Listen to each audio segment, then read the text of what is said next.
So good day everyone. Last video presentation, we all know what is the overview in Arduino, the history and the advantage and disadvantage, and also the known uses in this programming language.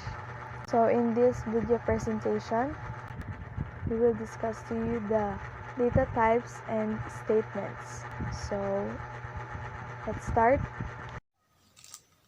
The Arduino environment is essentially just C++ with library support and built-in accomplishment about the target environment to help with coding.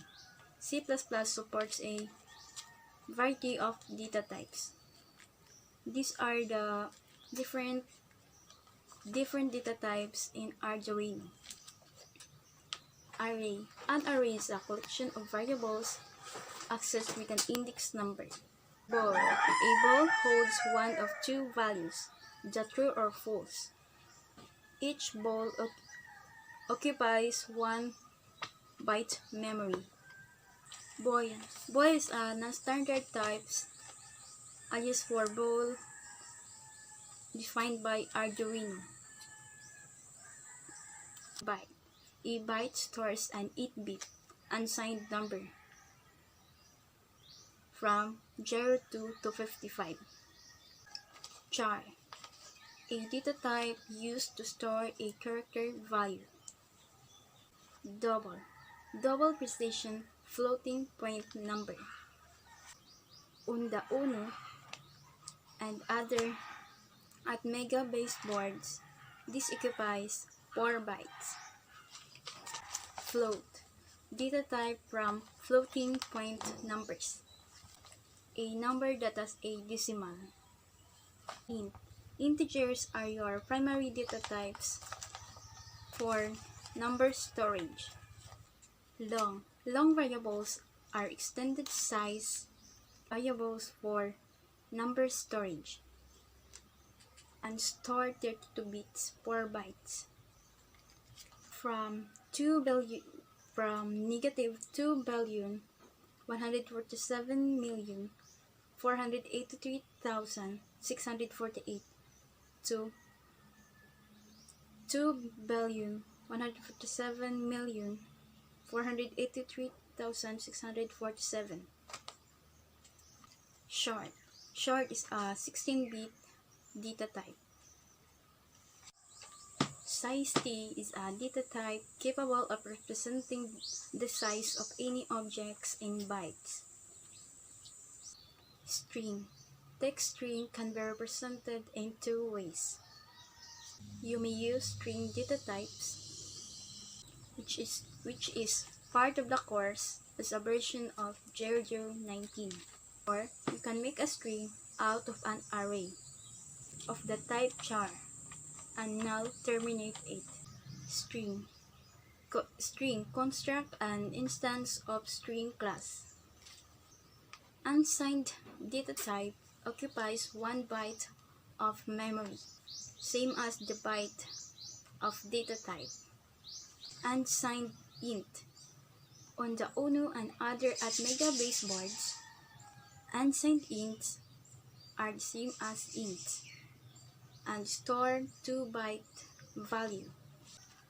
Unsigned long are the extended size variables from number storage and store 32 bits.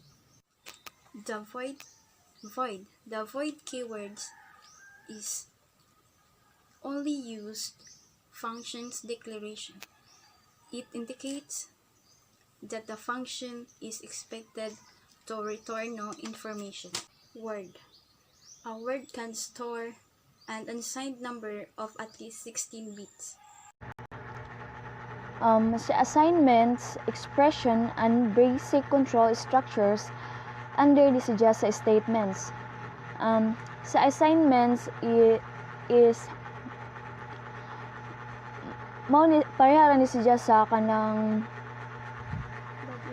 mag-initialize sa imuhang code. And assignments contains sharp define, sharp include, block comments, and comment, curly braces, and semicolons. Sharp define. What comes to your mind when you try to think of this command purpose? Probably something to do with introducing an element, right? Sharp define is used to assign a variable to the constant that has to be used in the program. Next is sharp include. Sharp include is kanang it tells that kanang murag mao ni imong gamiton kung nakay i-include something sa imuhang program. Next is block comments. Block comments is you can use it when you write comments in the sketch. And block comments can have multiple lines. So next is comment.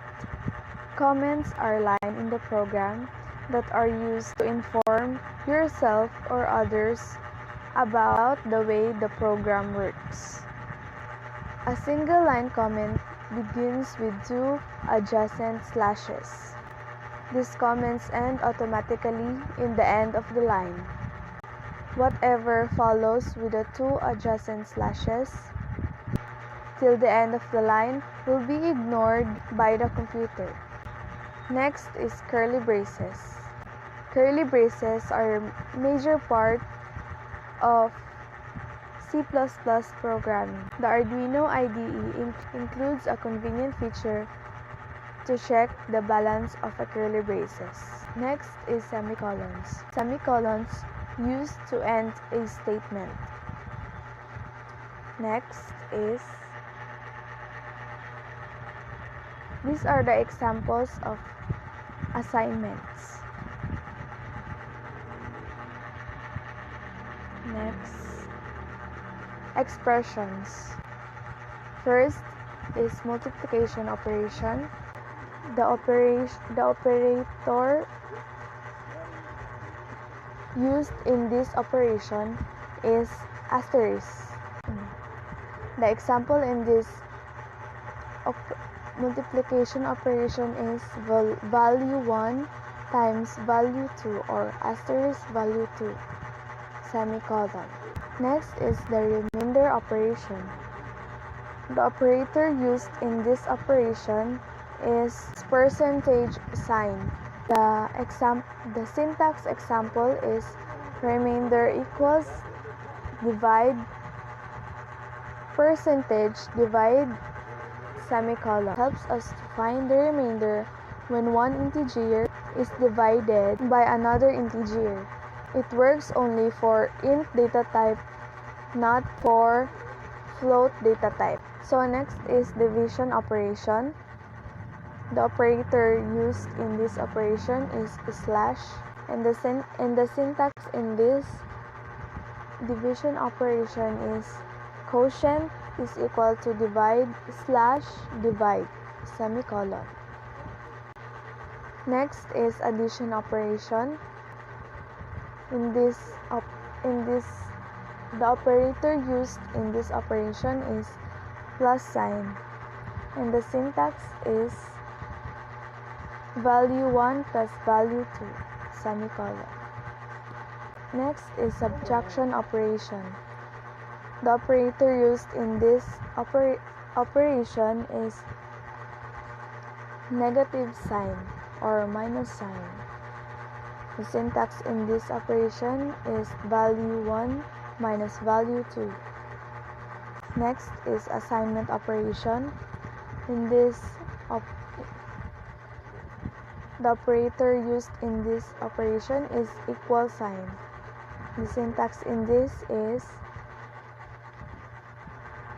variable is equal to value 2. In this operation, it can assign the numbers on the right side to the variable on the left side of the operator. Next is equal to operation. The operator used is two equal signs, and the syntax is value 1 is equal to value 2. It checks whether the two numbers on the left and right sides are the same or not, and returns true or false. Next is less than operation. The operator used in this operation is less than sign and equal. And the syntax in this is value 1 is less than equal to value 2. It checks whether the numbers on the left are less than the number on the right side and returns true or false. Next is greater than operation. In this the operator used in this operation is greater than sign. It checks whether the left is greater than number on the right sides and return true or false. Next is greater than to equal to operation. The operator used in this operation is greater than sign and equal sign. The syntax in this is value 1 is greater than equal to value 2. It checks whether the left is greater than equal to the numbers on the right side and return true or false. These are the basic control structures of Arduino. First is if, else structure. It is one of the four most commonly used to compare operators. And the second is for structure. And it is often used as counter increases or decreases. After the final value fluctuates up or down to a value other than a value to operators completing the cycles. And the third is switch case structure. Switch statements takes the value to an object and subphrase case sends the operators. And the fourth is dual structure. Here, while operator, if the terms contained in the comparison statements sent to do the calculation compares the new value by building again. And the fifth is the continue structure. Do, while, and for. We want to jump on a range of cycle, we need to use this expression. And the sixth is return structure. Finalizing the new value by calling a function returns a new function. That's why it is called the return structure. And lastly is goto structure. These structures provide a loop terminating switch to another expression. These are the example of if, else structure and for structure.